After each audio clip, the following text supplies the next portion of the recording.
자, 이제 공공임대주택 공급하고요. 임대료 보조, 그다음에 조세기착 이 내용이 남았습니다. 공공임대주택 공급은 자, 지금 12번, 13번이죠. 그리고 14번에도 연결이 되고요.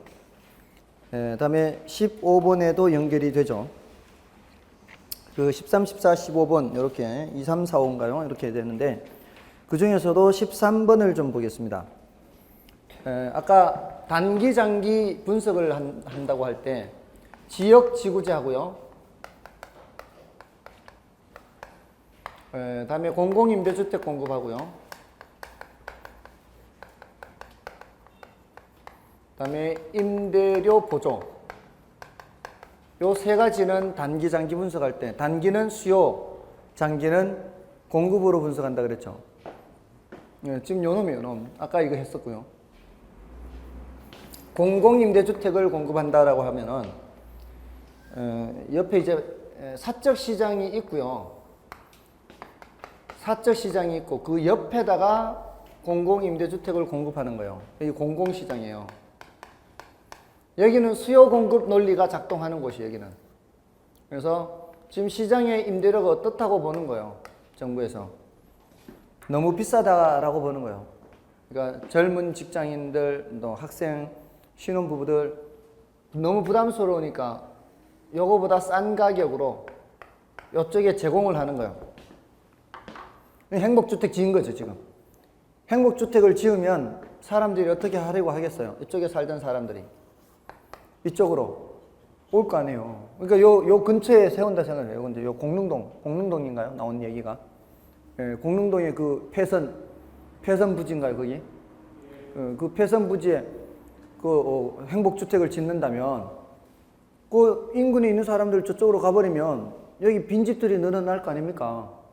그 빈집들이 늘어난다는 게 이제 여기가 단기적으로 어떻게 된다는 얘기예요. 수요가 감소한다 이거 아닙니까? 이게 어디까지 감소하는 거예요? 여기까지 수요가 감소하는 거예요. 수요가 감소하면 가격이 어떻게 되겠어요? 하락하겠죠. 여기 있는 사람이 이쪽으로 오면은 여기는 빈집들 늘어나고 임대료는 줄어들고 이렇게 떨어질 거 아닙니까? 이러면은 기존 공급자는 어떻게 됩니까? 기존 공급자는 이제 손실 보는 거죠.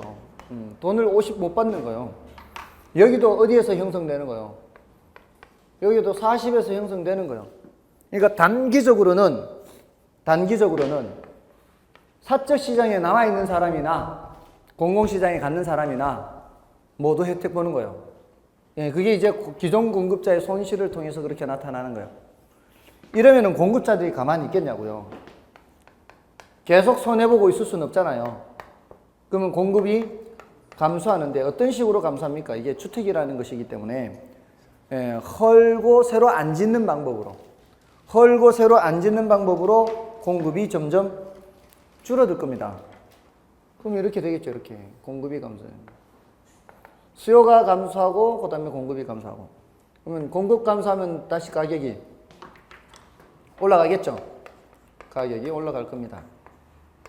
그러면은 어떻게 정상이윤으로는 돌아가겠죠.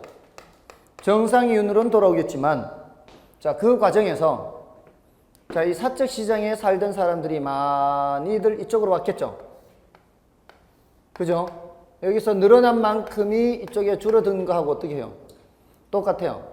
그러면 사회 전체 임대주택의 양은 변함이 없다 이렇게 얘기를 한단 말이에요. 그리고 장기적으로 되면은 장기적으로 임대료가 이중 임대료, 사적 시장의 임대료와 공공시장의 임대료 이렇게 이중 임대료가 되겠죠. 그래서 사적 시장에 남아 있는 사람들 이상 혜택을 못 보고 공공시장에 있는 사람들만 혜택을 보게 된다. 이게 이제 단기, 장기 분석이에요. 이게 이제 공공임대주택에서 단기, 장기예요. 아까 지역지구제에서는 단기적으로 수요가 증가였죠. 살기 좋아지니까 단기적 수요 증가, 가격 상승, 기존 공급자 초과이윤. 그래서 장기적으로 공급 증가, 그 다음에 가격 하락, 그 다음에 초과이윤은 사라진다. 이런 논리였어요. 근데 이게 임대료 보조가면 똑같이 또 나와요. 임대료 보조는 지역지구제하고 그래프가 똑같습니다. 그렇게 분석을 하면 돼요. 자, 그래서 13번을 보시면 12번, 13번 중에 공공임대주택 공급 정책과 가장 관련이 없는 것은 1번에 공공임대주택의 공급은 장기적으로는 임대료에 대한 이중가격을 형성하며 공공임대주택에 거주하는 저소득층에게만 혜택을 준다. 맞죠? 장기적으로는 그렇습니다. 다음에 공공임대주택 공급은 사적 임대주택 시장에서 공적 임대주택 시장으로 수요가 이동하게 하여 사적 임대주택 시장에서 임대료를 단기적으로 하락시킨다. 단기적으로는 임대료가 하락하죠. 그다음에 사적 시장에서 단기적으로 임대료가 하락하여 기존 공급자들이 손실을 보게 되어 공급이 감소하게 되면 장기적으로 임대료는 원래 수준으로 상승하게 된다. 맞죠? 장기적으로 사적 시장에서 사적 임대주택 시장에서 줄어드는 공급량은 공적 임대주택 시장에 공급하는 양과 일치한다. 그죠? 네, 장기적으로는 그렇습니다. 그다음에 공공임대주택의 공급은 단기적으로 사적 시장에서 기존 임차인들의 가격 탄력성이 더 작게 한다. 공공임대주택 공급을 하게 되면 이쪽 시장에 이 사람들의 선택의 폭이 커지죠. 여기에 예를 들어 옆에 저 행복주택 지었다 그러면 어떻게 해요? 선택의 폭이 커지는 거죠. 그는 임차인들의 뭐가 커지는 거예요? 탄력성이 커지게 하는 겁니다. 그래서 5번이 틀렸습니다. 5번이 정답이고요. 그 다음에 14번은 이제 여러분이 좀 봐주시고요. 15번은 여러 가지가 짬뽕돼 있죠. 여러 가지가 결합되어 있는 문제고요.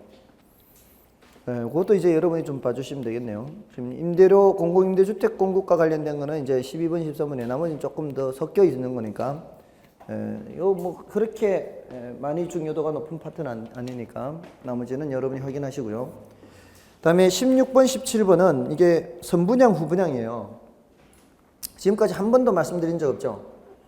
선분양, 후분양은 그만큼 이제 중요도가 낮기 때문인데 여기서 문제 하나 풀면서 좀 설명드리겠습니다. 16번 문제 풀면서 16, 17이 선분양, 후분양이거든요. 문제 풀면서 설명드리는 정도로만 하고 지나가십시오. 이게 그만큼 중요도가 낮기 때문에 틀린 것을 찾습니다. 16번에 1번의 선분양 제도는 경기 변동으로 인해 입주 시점에서 주택 가격이 하락할 경우 발생할 수 있는 위험을 소비자가 전적으로 부담한다. 맞나요? 그렇죠. 선분양 제도는 건설업체 위험을 최소화하고 적은 자금으로도 대형 사업을 시행할 수 있다.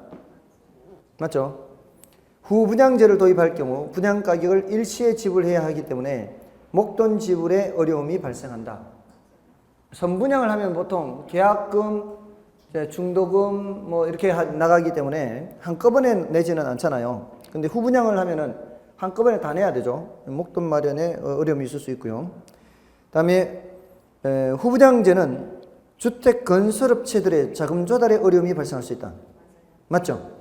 이 주택 건설업체들의 경우는 지금까지는 계약금 들어오면 올리고 중도금 들어오면 올리고 이런 식으로 올릴 수 있었죠. 자기 돈 별로 필요 없습니다. 정말 땅 짓고 헤엄치기요. 근데 이제는 다 짓고 분양을 해야 되니까 그 다 지을 때까지 자금을 어떻게 마련하느냐 이게 문제죠. 다음에 5번 후분양제 시행 시 수요자의 목돈 지불의 문제점을 보완하기 위해서는 프로젝트 파이낸싱 기법이 공급자의 자금 조달의 문제를 보완하기 위해서는 저당 유동화 제도가 활성화되어야 한다. 이게 반대로 돼 있죠. 수요자의 목돈 지불의 문제점을 보완하기 위해서는 프로젝트 파이낸싱이 아니라 저당 유동화고요. 그리고 공급자의 자금 조달의 문제를 보완하기 위해서는 프로젝트 파이낸싱 기법이 활성화되어야 되는 거죠. 됐나요? 그래서 5번이 틀렸습니다. 나머지 뭐 17번도 여러분이 좀 봐주시되 대체로 지금까지 선분양이 유지되어 왔던 이유는 지금까지 선분양이었죠. 유지되어 왔던 이유는 3자의 이해관계가 딱 맞아떨어진 거예요. 이 3자는 정부, 기업, 가게 딱 맞아떨어진 거예요. 이 정부 입장에서는 주택 건설을 촉진할 필요가 있어요. 주택 건설을 촉진하려면 얘네들이 뭔가 혜택이 있어야 되죠. 기업이, 건설업체가. 얘네들은 기초공사 조금만 해놓고요. 그 다음 분양해버리죠. 그러면은 계약금 들어오죠. 중도금 들어오죠. 나중에 다 올리고 잔금은 자기네 수익을 챙기면 돼요. 그럼 가게 입장에서는요. 일방적으로 사실 불리하거든요. 이거는 모델하우스 보고 들어가야 되는데 모델하우스와 나중에 입주했을 때가 다를 수 있고요. 뭐 한 3차, 4차 중도금까지 넣었는데 벌써 뭐 회사가 휘청휘청 걸어대니 부도 나버리고요. 골치 아프죠. 그런 위험 부담을 다 가게가 부담해야 돼요. 근데도 불구하고 지금까지 이게 유지됐던 거는 바로 가게 입장에서는 프리미엄 때문에 피해가 붙었어요. 지금까지는 주택이 부족한 그런 상황이었어요. 지금 이제는 더 이상 주택이 부족하지는 않습니다. 지금까지는 어디든 관계없어요. 아무데나 묻지 마. 당첨만 되면 돼. 분양만 받으면 다 붙어요. 그러니까 딱 맞아 떨어지죠. 서로 맞아 떨어지는 거예요. 근데 이제는 안 해요. 이제는 아무데나 이 분양 받는다고 해서 피해가 받는 상황이 아니다 이 말이죠. 그래서 실질적으로는 후분양으로 지금 시행되는 거나 다름없는 것도 있잖아요. 손분양했는데 미달되면 더 뭐예요 그게. 미달되면 그게 후분양이나 다름없죠. 그런 상황이 되어버렸습니다 지금은. 그래서 이렇게 후분양으로 되면은 어떤 게 문제인가 하면은 건설업체가 먼저 문제예요. 왜냐하면은 다 짓고 분양을 해야 되는데 미래 예측 능력이 떨어지는 이런 중소기업들은 손해볼 가능성이 많겠죠. 미래 예측 능력이 떨어지면은 다 짓긴 지었는데 분양이 안 되면 골치 아프잖아요. 자, 그러니까 건설업체는 어떻게 건설할 가능성이 많아요? 보수적으로 건설할 가능성이 많습니다. 혹시라도 잘못되면 골치 아파지니까 애초부터 물량을 줄여서 건설할 가능성이 많은 거죠. 그리고 미래 예측 능력도 떨어지기 때문에 그런 것도 있고요. 또 자금 조달 문제도 있죠. 다 지을 때까지 자금을 어떻게 조달해야 되느냐. 그래서 프로젝트 파이낸싱 이런 얘기가 나오고 하는 겁니다. 자, 됐죠? 자, 이제 18번부터는 임대료 보조 정책에 관련된 내용이요. 그래서 18, 19, 20, 21번 다 연결되나요? 22번 다 연결이 되는 겁니다. 그래서 18번부터 22번까지는 임대료 보조와 관련된 내용들입니다. 자, 그 중에서 한 두 문제를 풀어보겠습니다. 임대료 보조는 아까도 말씀드렸듯이 저 그래프가 단기, 장기, 요게 이제 아까 수요, 저기의 수요 공급 곡선하고 같은 거요. 지역지구제. 단기적으로는 자, 임대료 보조를 하게 되면은 보조받는 사람들의 수요가 어떻게 해요? 수요가 증가하죠. 근데 이 수요가 증가하는 여기가 저가주택 시장이라는 겁니다. 저가주택 시장에서 수요가 증가하는 거죠. 자, 저가주택 시장에서 수요가 증가할 때 나타나는 현상이 뭐였죠? 저가주택에 대한 수요가 증가할 때, 저가주택에 대한 수요가 증가할 때 나타나는 것은 하향여가. 저가주택에 대한 수요가 증가하잖아요. 그럼 여기 가격이 올라가죠. 가격이 올라가면 기존 공급자에 뭐가 발생한다고요? 초과이윤이 발생.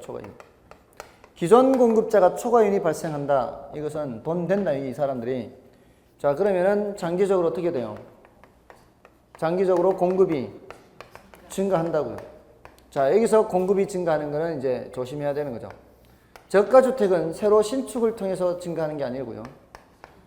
고가주택 시장으로부터 하향여가 되는 겁니다. 여기서 이쪽으로 넘어오는 거죠. 그래서 이쪽으로 공급 증가가 되는 만큼의 말이에요. 이쪽에서는 공급이 감소하는 거죠. 하향여가 되는 만큼. 그래서 이 고가주택 시장의 분석은 난이도가 좀 높아요. 이게 더 중요합니다. 저가주택 시장에서 공급이 증가하는 것은 여기가 하향 여과를 통해서 증가한다 이 말이에요. 그래서 공급이 증가하면 가격이 어떻게 해요? 가격이 내려가죠. 여기 올라갔던 가격이 내려옵니다. 이렇게 여기까지. 그러면은 이제 정상 이윤, 초과 이윤이 사라지는 거죠. 초과 이윤이 사라지는 겁니다. 이런 과정에서 이제 여과 현상이 나타나고요.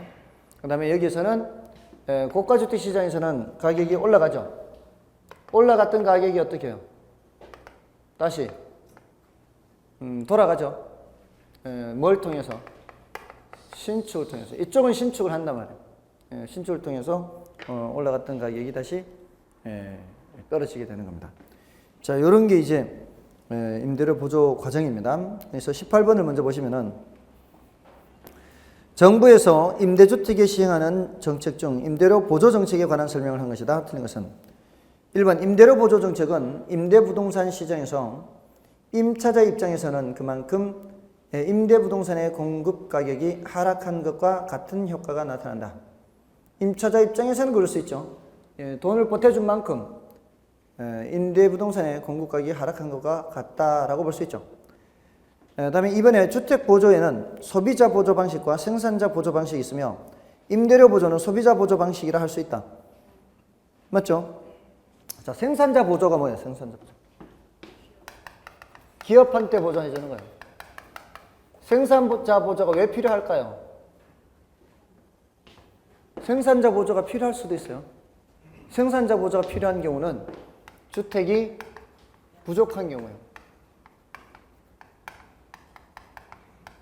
자, 극단적으로 볼까요? 극단적으로 주택이 더 이상 물량을 늘릴 수 없는 상황이에요. 자, 이런 상황에서 임대료 보조를 해보세요. 그럼 수요가 증가하겠죠? 이런 상황에서 임대료 보조하면 수요가 증가하면 뭐가 올라가요?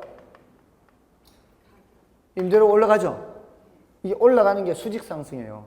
이 수직 상승이 뭘 뜻하는가 하면은 보조해준 만큼 올라가는 거예요. 보조해준 만큼 올라가면 그게 다 누구 주머니에 들어가요? 임대인 주머니에 들어가요. 임대인 주머니.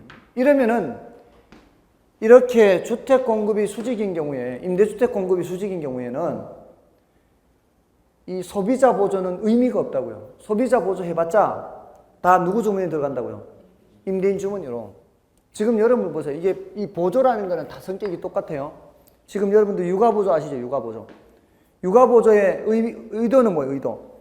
육아보조를 해주면은 학부모들 주머니에선 돈이 안 나오게 하려고 하는 거 아니에요. 근데 지금 어린이집 그 원비가 지금 보조를 해주기 전보다 많이 올랐단 말이에요. 그거는 그 혜택이 상당 부분이 누구한테 간다는 얘기예요. 그 공급자들, 어린이집 공급자들 주머니에 들어간다는 얘기예요. 학부모 주머니에서는 사실상 나오면 안 되는 거란 말이에요. 근데 이런저런 명목으로 가격을 올린다고요. 이런저런 명목으로. 그 혜택이 상당 부분 그 어린이집 공급자들한테 들어가는 거예요. 만약에 그게 전액 들어간다면 만약에 지금까지 어린이집 원비가 30만 원이었어요. 정부에서 30만 원 보조해줘요. 근데 원비가 60만 원으로 올라요. 이러면 전액 누구 주머니에 들어가는 거예요? 공급자 주머니에 들어간다 이 말이에요. 이럴 때는 그런 정책은 소용이 없습니다. 그럴 때는 생산자 보조를 해서 이거는 소용이 없다 이렇게 하면 안 되고 이 주택 자체를 증가시키는 게 시간이 걸릴지라도 지금 현재 지금 100만 채를 임대주택을 150만 채로 늘린다거나 이렇게 해서 이 가격을 떨어뜨리는 게 바람직한 정책이다 이 말이에요. 그죠? 생산자 보조는 언제 필요하다고요? 주택이 부족한 경우에 필요하다고. 다음에 3번에 임대료 보조액만큼 현금으로 보조하면 소비자의 효용이 더 증가하게 된다. 맞죠? 임대료 보조액만큼 현금으로 보조하면 소비자 효용이 더 증가하게 되겠죠. 이게 현금 보조도 있고요. 무슨 보조도 있고요. 현물 보조도 있고요. 가격 보조도 있습니다. 우리가 특별히 언급 없이 얘기하면은 임대료 보조는 가격 보조를 말하는 거예요. 이건 돈으로 주는 거예요. 그 말 그대로. 우리 부동산학개론에서 이걸 소득 보조 이렇게 표현해요. 현물 보조는 쿠폰 주는 거예요. 쿠폰. 요거는 가격을 할인해 주는 거예요. 가격 할인. 예를 들어서 이게 좀 차이가 있어요. 쿠폰은 정액이에요. 정액 쿠폰을 주는 거예요. 이건 정액 현금을 주는 거예요. 정액 현금. 이거는 평당 예를 들어 할인을 50% 해주겠다. 이러면은 평당 6만 원짜리 집에 사는 사람은 3만 원 할인되는 거고요. 평당 8만 원짜리 사는 사람은 4만 원 할인되는 거고요. 이렇게 돼요. 금액 액수로는 달라질 수 있어요. 할인하는 거는. 이게 차이예요. 근데 소비자의 만족도를 가장 높이는 거는 이건데 정부가 의도하는 효과를 나타내는 게 이게 제일 높아요. 지금은 그 왜 우리 그 서울시에서 하는 그 쿠폰 같은 거 있죠. 바우처는 이런 현물 보조예요. 그리고 여러분들 육아보조도 이 쿠폰이에요. 쿠폰. 이 현물 보조에 해당하는 거예요. 돈으로 주는 게 아니고 일정액으로 그것부터 하는 거죠. 옛날에 제가 어릴 때 제가 그 탄광촌에 제가 우리 이 형제들 중에서 귀향 갔을 때 그리고 나서도 이제 방학 때 좀 자주 갔는데 거기 탄광촌이다 보니까 좀 가난한 사람들이 많아서 이렇게 쿠폰 받는 걸 배구표라 그랬거든요. 배구표. 배구표 받아가지고 저희 가서 이제 왜 저기 뭐죠? 요즘 같으면 농협 같은데 가서 이렇게 바꾸는 거예요. 이 식량하고 그 배구표를 줬어요. 이게 다 쿠폰이에요. 근데 이것도요 문제가 생기는 거예요. 이 현금도 그 제가 받는 사람들 중 그 사람은 가장인지 그냥 홀로 왔는 사람인지 모르겠는데 그 탄광촌에 사는 사람들이 좀 험한 사람들이 많아요. 어릴 때 제가 할아버지 안 계실 때는 저도 가게를 좀 보기도 했거든요.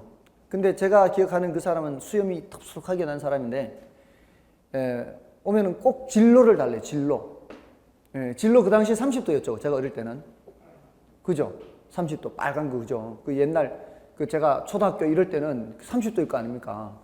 근데요, 그거를 옛날엔 또 이렇게 돌렸다는 게 아니고 병뚜껑이죠, 병뚜껑. 이렇게 오픈으로 따야 되는 거. 한 명 갖다 드리면은 저기 병 따개도 필요 없어요. 그냥 이빨로 이렇게 해가지고 그냥 원샷. 이홉을 그냥 원샷으로. 그리고 저희 할아버지가 만물 가게였기 때문에 그 뭐 별걸 과일도 팔고 뭐 생선도 팔고 뭐 쌀도 팔고 별걸 다 팔았거든요. 거기 이제 멸치도 팔았는데 멸치 그냥 하면 그 끝이에요. 그런 사람도 있어. 그런 사람도. 그리고 어떤 사람은 저 배고표를 주면은 배고표를 딴 사람한테 팔아가지고 술 먹어. 양식 바꿔 먹으라고 하는 거를. 그런 사람들 많았어요. 그러니까 이거는 어떤 경우에만 혜택 보는 거예요. 그 쌀 살 때만 혜택 보는 거예요. 쌀 살 때만. 다른 때는 혜택 못 보는 거예요. 그래서 이 여러 가지 보조 방식 중에서 지금 이거 우리는 특별한 언급이 없으면 뭐를 얘기하는 거예요? 가격 보조를 얘기하는 거예요. 그다음에 그래서 지금 3번 지문은 옳은 말이고, 그다음에 4번 지문에 임대료를 보자면 과거보다 더 많은 고가 임대주택을 소비하게 되고, 여기 틀렸죠? 저가 임대주택을 소비하게 되는 거죠. 그리고 5번은 저소득층이 부담하는 임대료를 경감시키므로 저소득층의 실질 소득이 상승하는 효과를 가져옴으로써 다른 조건이 동일할 경우 임대주택의 양을 증가시킨다. 자, 이렇게 증가시키는 거죠. 이렇게 지금 하향료가 돼서 임대주택의 양을 증가시킬 수가 있습니다. 다음에 19번은 이제 여러분이 좀 봐주시고요. 20번 요것도 여러분 보시고 21번을 볼까요? 21번에 저소득층에 대한 임대료 보조나 저소득층의 소득 증가 등의 이유로 저가주택 수요가 증가할 경우 나타나는 현상에 대한 다음 설명 중 틀린 것은 1번 단기적으로 일정 수준 이하의 주택들에 대한 임대료가 상승한다. 저급주택들에 대한 임대료가 상승하죠. 단기적으로 수요가 증가하니까 가격이 올라가죠. 그 다음에 일정 수준 이상의 주택들이 하향료가 되는 현상이 발생한다. 고가주택에서 하향료가 되죠. 맞죠? 수요가 증가하면은 가격이 올라가고 기존금보다 초과인이 얻으니까 공급 증가, 이 하향료가 돼서 공급이 증가하는 겁니다. 그 다음에 일정 수준 이하의 주택들이 주택시장 전체에서 차지하는 비율은 장기적으로 불변이다. 이거는 어려워요. 지금 21번 이 문제는 좀 어렵습니다. 일단 넘어가시고요. 4번에 건축 비용이 주택 착공량에 따라 일정하다고 하면, 자, 비용 불변 산업입니다. 이게 비용 불변 산업이면 원래 가격 수준으로 되는 거예요. 그러면 일정 수준 이상의 주택량, 고급 주택량, 고급 주택량은 이게 줄어들었다가 다시 늘어나는데 원래 수준으로 돌아오는 겁니다. 비용 불변 산업이기 때문에 원래 수준으로. 그래서 맞고요. 그다음에 건축 비용이 주택 착공량에 따라 일정하다고 한다면 일정 수준 이하의 주택, 저급주택이죠. 저급주택 가격은 장기적으로 불변이다. 예, 이것도 올라갔다 원래 수준으로 돌아오죠. 이게 돌아갔다 다시 원래 수준으로 돌아오는 건 다 뭐를 말하는 거예요? 비용 불변 산업, 일정 산업을 전제로 하는 겁니다. 그래서 다 맞는데 3번이 틀린 이유가 일정 수준 이하의 주택이 뭐예요? 저급주택이죠. 저가주택. 일정 수준 이하의 주택이 차지하는 비율이라고 했죠. 비율. 비율은 원래는 이만큼이었는데 이렇게 늘어났잖아요. 장기적으로. 여기는 줄어들었다가 다시 복귀됐죠. 그럼 저가주택이 차지하는 비율은 더 높아진 거죠. 여기서 이만큼 늘어난 만큼. 여기는 그대로고 고가주택은 그대로고 저가주택은 늘었으니까 저가주택이 차지하는 비율은 더 늘어난 겁니다. 그죠? 그래서 3번이 틀렸습니다. 요거는 좀 난이도는 높은 문제다 이렇게 생각하시면 되겠습니다. 다음에 22번은 이제 여러분이 좀 봐주시고요. 23번부터가 이제 조세 귀착 문제거든요. 23번부터가 31번까지죠. 3, 4, 5, 6, 7, 8, 9, 10, 9문제. 조세 귀착의 문제입니다. 자, 여기서는 일단은 조세 귀착에서는 일단은 탄력적일수록 어떠하다. 탄력적일수록 더 부담이다, 덜 부담이다. 덜 부담이죠. 탄력적일수록 덜 부담이다. 그 상대적 탄력도에 따라 달라지죠. 그래서 비탄력적일수록은 어떻게 되고요? 더 부담 이렇게 되는 것이고요. 상대적 탄력도란 얘기는 수탄과 공탄 사이에서 수탄이 공탄보다 크면 어떠하고요? 누가 덜 부담이고요?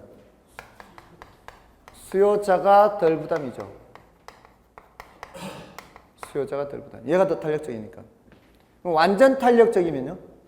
수요자가 하나도 부담하지 않는 거죠. 됐나요? 자, 여기서 지금 상대적 탄력도를 봐야 되는데 상대적 탄력도의 의미는 뭔가요?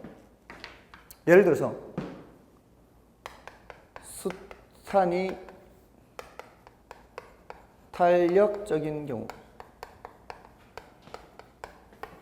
조세를 부과하면 수요자가 덜 부담한다. OX.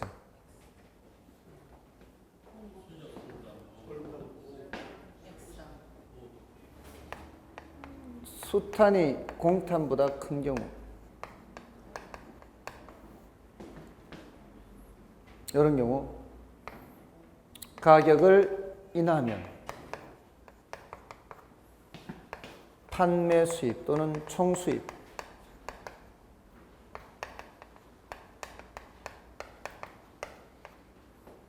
증가한다. OX.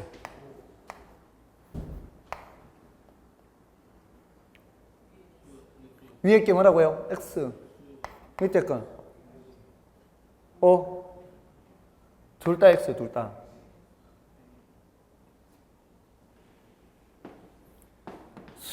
수탄이 탄력적인 경우, 이건 뭔 뜻이에요? 수탄이 탄력적인 경우. 수탄이 1보다 큰 경우란 뜻이에요. 1보다 큰 경우. 자, 여러분들 탄력적이란 단어 하고요. 탄력적이란 단어 하고요. 탄력적일수록이란 단어는 다른 단어예요. 뜻이요. 탄력적이다란 뜻은 뭐예요? 이게 숫자가 1보다 크다란 뜻이요. 탄력적이라는 얘기는 1보다 크다는 얘기예요. 탄력적이라는 얘기는. 탄력적일수록이란 얘기는요. 0.1에서 0.2 가는 것도 탄력적일수록이고요. 0.2에서 0.3 가는 것도 탄력적일수록이고요. 1에서 2 가는 것도 탄력적일수록이고 2에서 3 가는 것도 계속 지금 어떻게 되고 있는 거예요? 계속 탄력적일수록 이렇게 되는 거예요. 탄력적일수록 이런 얘기나 또는 얘가 얘보다 더 탄력적이다 이런 상태에서는 얘가 1보다 큰지 작은지 알 수 있어요 없어요? 얘가 1보다 큰지 작은지 알 수 없다고요. 근데 판매 수입 얘기할 때는 반드시 뭐를 보고 판단해야 돼요? 수탄이 1보다 큰지 작은지에 따라 달리 대답해야 된다 이 말이에요. 탄력성과 판매 수입에서는 기준이 되는 숫자 1을 보고 판단해야 되고 조세기착에서는 상대적 탄력도를 보고 얘기해야 돼요. 그 상대를 모르면 알 수가 없다고요. 수탄이 1보다 크다는 것만 가지고는 공탄이 얘보다 더 큰지 더 적은지 알 수 없기 때문에 판단을 못해요. 둘 다 판단 못한다고요. 됐죠? 일단 요거를 주의를 하시고요. 상대적 탄력도에 의해 달라진다. 됐죠? 그 다음에 좀 어려운 내용들이 뒤에 나옵니다. 그 다음에 어려운 내용들이 뭐 동결 효과니 자원 배분 왜곡 효과니 그다음에 헨리 조지의 이 토지 단일세 뭐 이런 얘기가 나오는데 자 일단 23번을 좀 보겠습니다.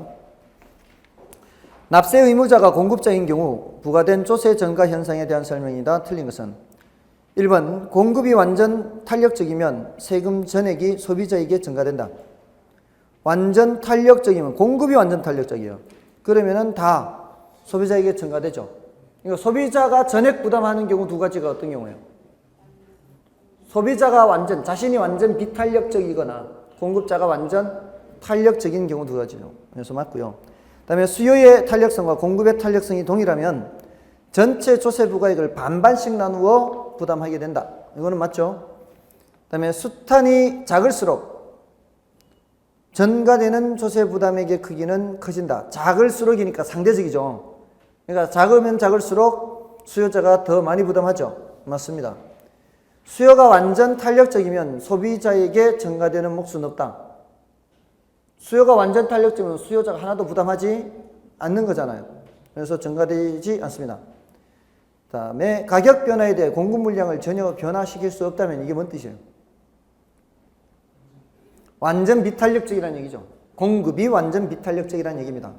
그러면 조세 부과 전액이 소비자에게 증가되는 게 아니죠. 공급자가 다 부담해야 되는 거죠. 그래서 5번 틀렸습니다. 자, 이제 넘어가시면은 25번에 그 4번 지문에 보시면은 주택 공급의 동결 효과 이런 말 있죠. 그리고 26번에 5번 지문에 가시면은 부동산 공급 곡선이 비탄력적일수록 자원 배분 왜곡이 심하게 된다 이런 말이죠. 그 다음에 27번에 5번 지문에 가면은 헨리 조지 얘기가 나오고 있죠. 자, 이런 내용들이 지금 좀 어려운 내용들이에요. 그런 내용들을 좀 설명드리겠습니다. 다른 것들은 그렇게 어렵지는 않아요. 그러니까 25번에 3번 지문은 31번 그래프를 보면은 되는 거고요. 31번 그래프를 보십시오. 31번 그래프에 P1이 세전 가격이고요. P2가 세후 가격이에요. 수요자는 P1 세전 가격을 주의해서 보는 거고요. 공급자는 P2 세후 가격을 주의해서 보는 겁니다. 네, 그래서 그 그래프 보면은 별로 거 아닌데 주택 공급의 동결 효과, 그다음에 자원 배분의 왜곡 문제, 그다음에 헨리 조지의 토지 단일세. 이게 좀 어렵습니다. 근데 이게 자주 나왔거든요. 우리 시험에 자주 나왔어요. 동결 효과 요놈하고요. 이 동결 효과는 뭔가 하면은 2005년 8월 31일이에요. 2005년 8월 31일 날 그 부동산 대책을 발표했습니다. 831 대책이라고. 노무현 정부 때요. 이때 버블 세븐 지역이 이때 만들어졌어요. 이 버블 세븐 지역에 투기 현상이 좀 심하다 이렇게 보고서 양도소득세를 중과하겠다 했어요. 어떤 상태였는가 하면은 투기적인 수요가 엄청 많이 늘어난 거예요. 이 투기적인 수요가 노리는 게 뭡니까? 시세 차익이죠. 양도소득이요. 시세 차익, 양도소득. 그러니까 투기적인 수요가 늘어나니까 양도소득세를 중과하겠다. 그 의도는 뭔가요? 의도는 투기적 수요를 감소시키는 거죠. 줄이는 거예요. 이걸 원래 위치로 다시 되돌리는 거예요. 의도는. 자, 근데 결과는 어떻게 해요? 이 사람들은 눈도 끔찍 안 해요. 이 사람들은 눈도 끔찍 안 하고 왜? 지금 정부가 2년 6개월이면 바뀌거든요. 2년 6개월이면 바뀌어요, 이제. 2년 6개월이면 이제 이게 2008년 2월이에요. 2008년 2월이면 이제 이미 MB 정부 들어서던 때가 2008년 2월이에요. 2년 6개월만 버티면 되는 거예요. 이 사람들은 걱정도 안 해요.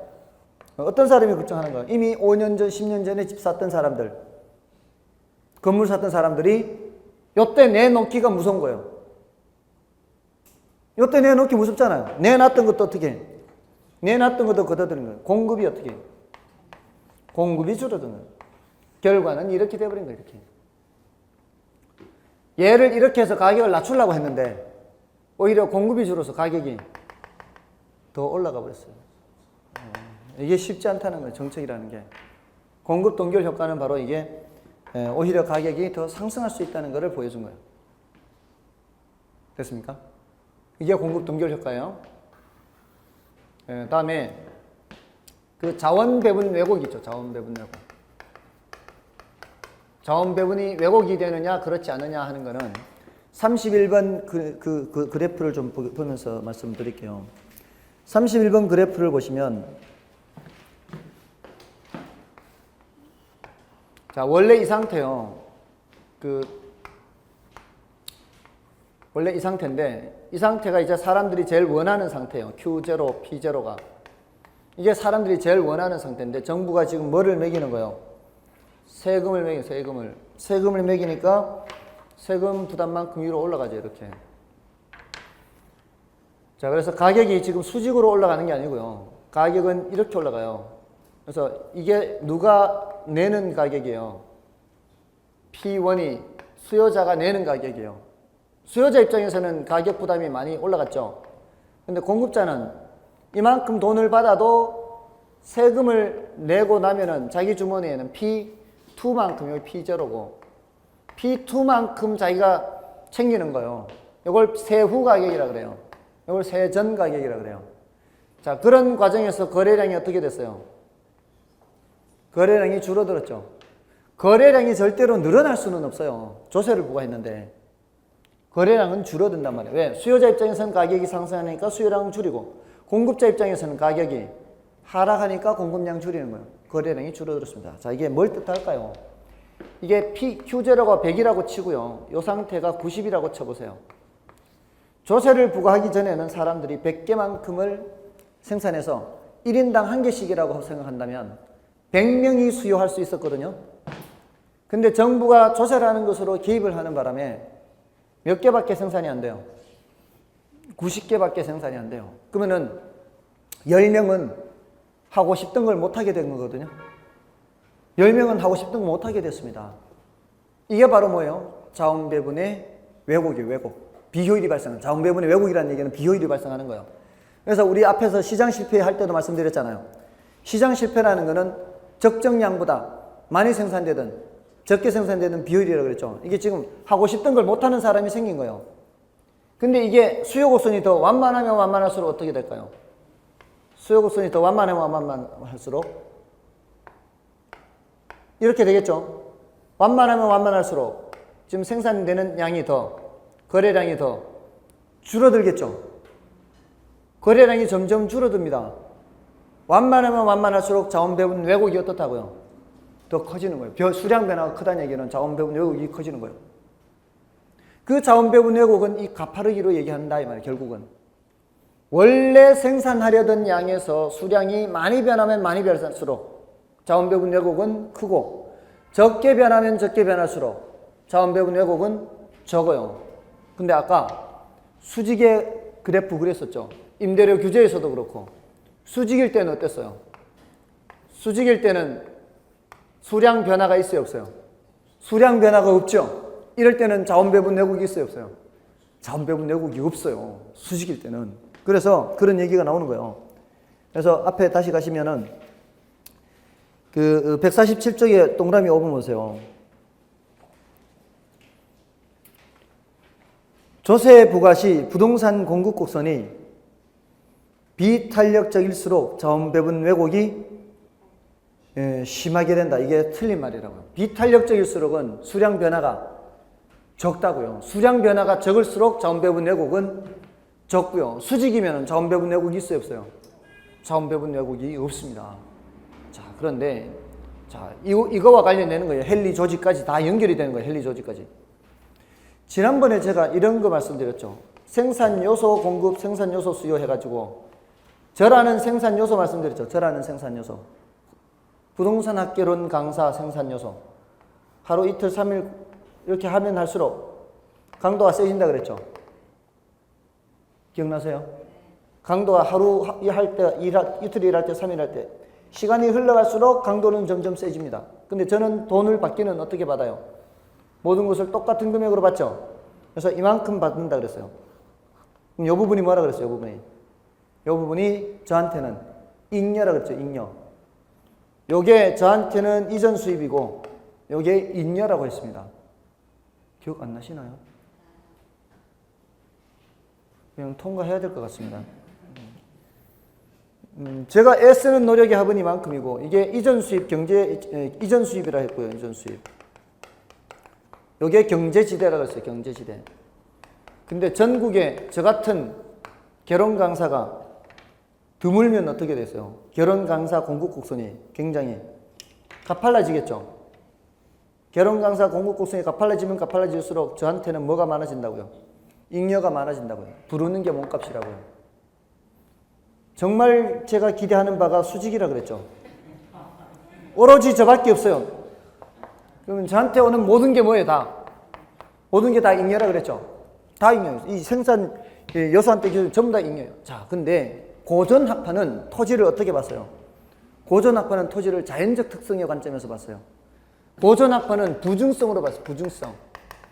고전학파는 토지를 수직으로 봤다고요. 그러니까 고전학파한테는 이게 전부 다 뭐예요? 전부 다 잉여라고, 잉여. 여기에다 전부 다 세금 매기겠다는 세금. 이 지대 수입을, 이게 지대죠. 토지의 지대 수입에 다 세금을 매기겠다는 거예요. 그래도 자원 왜곡이 있어요, 없어요? 자원 왜곡이 없어. 그냥 그대로 있어. 수량을 줄일 수가 없어. 그러면서 다른 종류의 세금을 싹 다 없애도 재정 충당이 된다는 얘기예요. 헨리 조지 얘기가. 이런 얘기가 다 연결이 되는 거예요. 자원 배분 왜곡도 전혀 없이 전부 다 잉여 저거를 세금 다 매겨도 전혀 문제 없다는 거죠. 그러면서 다른 종류의 세금 싹 없애다. 이 토지 단일세라는 얘기, 토지 단일세. 이게 시험에 무려 3번이나 등장했어요. 3번이나. 됐나요? 자, 그런 내용들이 지금 남아있는 내용에 좀 난이도가 높은 내용이에요. 자, 지금 그 어려운 것만 좀 말씀을 드렸고요. 나머지는 이제 여러분이 좀 확인하시기 바랍니다. 아시겠죠? 나머지 내용들은 어려우면 어떻게 하면 돼요? 그냥 패스한다. 이렇게 생각하시면 돼요. 됐습니까? 혹시 뭐 좀 미흡한 거 있거나 하면은 질문을 하시기 바랍니다. 제가 지금 다른 거 조금 어려운 게 있긴 한데 그걸 말씀 안 드린 거는 중요도 면에서는 약간은 낮기 때문이고요. 지난 5, 6월 과정이나 다른 과정에서 이미 말씀을 드린 것도 있기 때문에 지금 패스를 한 겁니다. 다음 주는 156쪽 부동산 투자론부터 시작하도록 하겠습니다. 애쓰셨습니다. 감사합니다.